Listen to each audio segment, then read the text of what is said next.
Shalom Bapak Ibu Saudara yang dikasihi oleh Tuhan. Salam sehat untuk kita semua. Puji Tuhan, kita berjumpa kembali dalam program Renungan Harian GKPO Halim Perdana Kusuma hari Sabtu 16 Maret 2024. Sebelum kita memulai kegiatan kita hari ini, mari kita sisihkan waktu untuk merenungkan dan membaca firman Tuhan.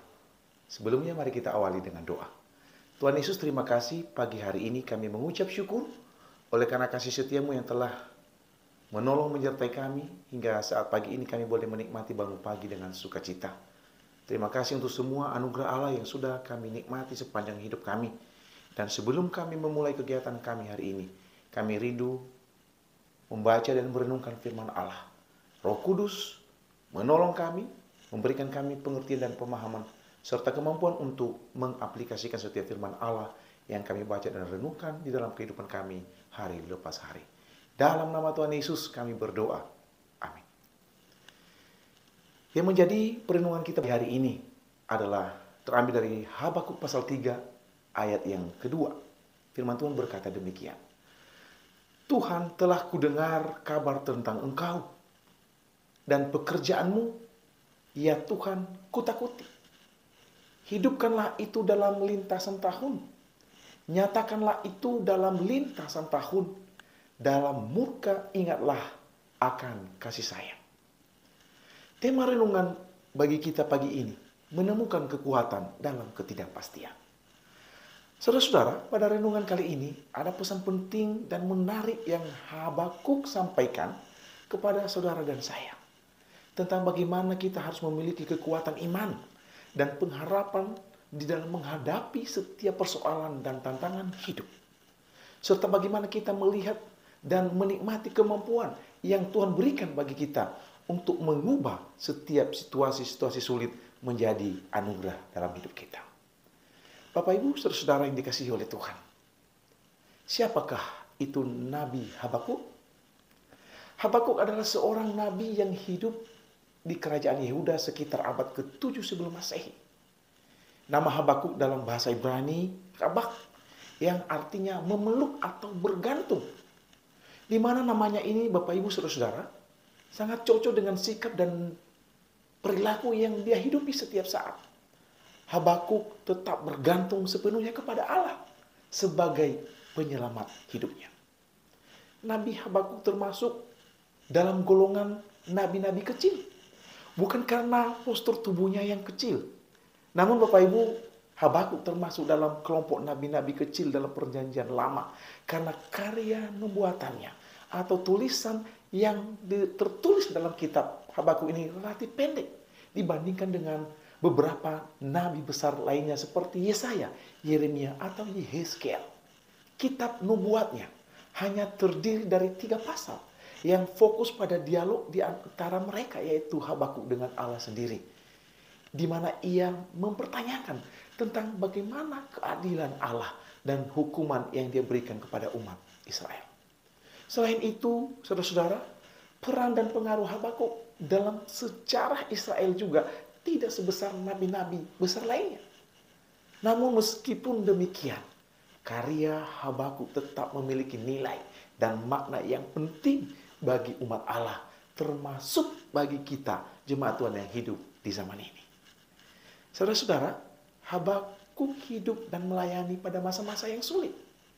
Karena di satu sisi dia harus menghadapi penyerangan bangsa Babel, dan di sisi lain dia juga melayani pada masa pemerintahan Yoyakim yang terkenal jahat di mata Tuhan pada zaman itu. Ditambah lagi keadaan kerohanian bangsa Israel pada masa itu yang semakin bobrok, yang semakin jauh daripada apa yang Tuhan kehendaki. Kehidupan mereka melakukan kejahatan di hadapan Tuhan. Dalam situasi yang dialami oleh Nabi Habakuk, bukankah ia bisa saja meninggalkan tugas panggilannya? Bapak, Ibu, saudara-saudara yang dikasihi oleh Tuhan. Apakah Habakuk menyerah dan mundur dari tugas kenabiannya yang dipercayakan Tuhan baginya? Menarik untuk kita menyimak bahwa Nabi Habakuk di tengah-tengah himpitan pergolakan situasi yang dia alami Justru ia berdialog panjang dalam doa kepada Tuhan Allah. Dengan penuh perenungan, ratapan, permohonan, serta pengharapan di dalam iman yang kuat dan kokoh. Seperti yang kita baca di dalam pasal 3 Habakuk ini. Habakuk mengakui keberadaan dan kebesaran Tuhan. Dalam doa ia merendahkan dirinya dan ia meninggikan Tuhan Allah serta memohon belas kasihan Tuhan seraya berkata, dalam murka ingatlah akan kasih sayang. Bapak Ibu saudara-saudara, apa yang menjadi pergumulan yang dialami oleh Nabi Habakuk tidak jauh berbeda juga dengan situasi dan keadaan yang kita alami di saat ini. Untuk itu, bagaimana kita dapat menemukan kekuatan dalam ketidakpastian? Ada dua hal penting yang dapat kita terapkan dalam hidup kita. Seperti yang dilakukan oleh Nabi Habakuk di dalam kehidupannya. Hal yang pertama, tetap fokus pada Tuhan. Ada begitu banyak pergumulan akan tumpukan masalah. Baik itu sakit penyakit, ketidakadilan, penindasan, bahkan mungkin persoalan-persoalan yang terjadi dalam rumah tangga kita. Atau masalah pekerjaan atau apapun itu. Namun banyaknya hal buruk yang terjadi. Hendaknya kita tidak menjerumuskan diri kita dalam hal-hal yang tidak baik dan benar di mata Tuhan. Mari kita belajar dari Nabi Habakuk bahwa ia sabar dan juga sadar akan segala pergumulan berat yang Tuhan izinkan ia alami. Tetapi ia berusaha dan berjuang untuk tidak terjerumus di dalam berbuat dosa kepada Tuhan. Hal yang kedua, percaya dan terus berharap pada Tuhan. Saudara-saudara, Allah dapat memakai situasi atau keadaan yang tidak menyenangkan. Bahkan orang-orang jahat sekalipun. Untuk menyadarkan, menegur, dan menghukum kita umatnya dari dosa dan kejahatan. Sebagai umat Tuhan, mari kita memandang setiap peristiwa yang kita alami sebagai suatu proses penempaan untuk kenaikan level daripada iman kita. Di mana pada waktu yang tepat Allah akan turun tangan membela. Ia akan menolong dan menyembuhkan, memulihkan keadaan kita setiap umatnya.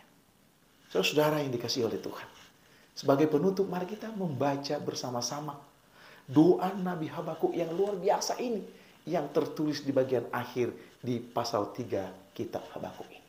Ayat 17 dikatakan, sekalipun pohon ara tidak berbunga, pohon anggur tidak berbuah, hasil pohon zaitun mengecewakan. Sekalipun ladang-ladang tidak menghasilkan bahan makanan, kambing domba terhalau dari kurungan, dan tidak ada lembu sapi dalam kandang. Namun, aku akan bersorak-sorai di dalam Tuhan. Beria-ria di dalam Allah yang menyelamatkan aku. Allah Tuhanku itu kekuatanku. Ia membuat kakiku seperti kaki rusa. Ia membiarkan aku berjejak di bukit-bukitku. Puji Tuhan, kita dikuatkan dan diteguhkan oleh Nabi Habakuk melalui doanya ini.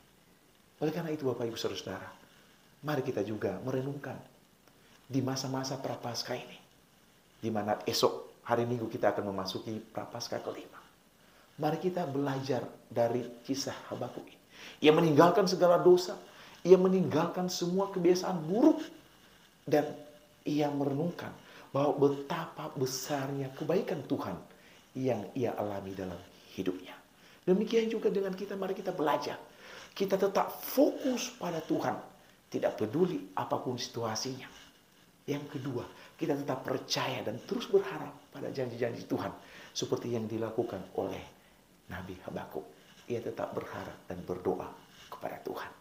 Biarlah firman Tuhan yang singkat sederhana ini memberkati dan menguatkan Bapak Ibu Saudara dan saya dalam menjalani hari ini bersama dengan Tuhan. Hosiana, Tuhan Yesus memberkati. Mari berdoa.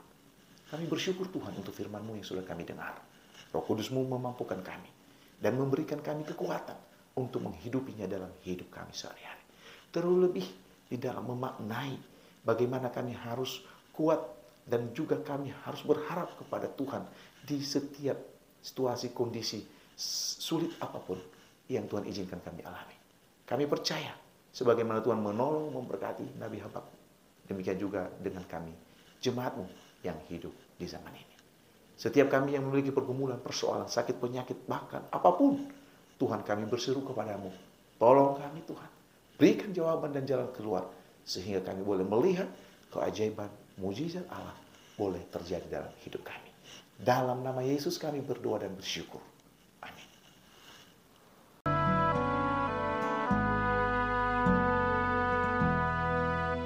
Shalom Bapak Ibu Jemaat yang terkasih di dalam Tuhan kita Yesus Kristus. Sebentar lagi kita akan merayakan kebangkitan Tuhan kita Yesus Kristus.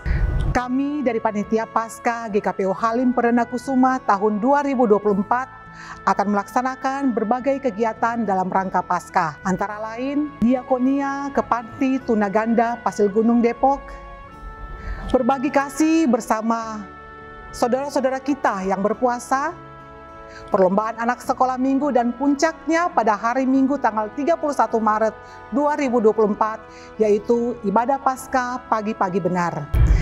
Mari Bapak Ibu, kami mengajak Bapak Ibu Jemaat GKPO Halim Perdana Kusuma untuk berpartisipasi mengambil bagian dalam kegiatan-kegiatan tersebut. Kami juga sangat mengharapkan bantuan dan uluran tangan dari Bapak Ibu Jemaat untuk berbagi ke Panti Tunaganda Pasir Gunung Depok. Kebutuhan-kebutuhan yang mereka butuhkan antara lain sembako, susu, pampers, peralatan mandi dan cuci. Sekecil apapun bantuan dari Bapak Ibu Jemaat sangat berarti bagi mereka. Atas bantuan, dukungan, dan partisipasi dari Bapak Ibu Jemaat sekalian, kami mengucapkan terima kasih. Tuhan Yesus memberkati.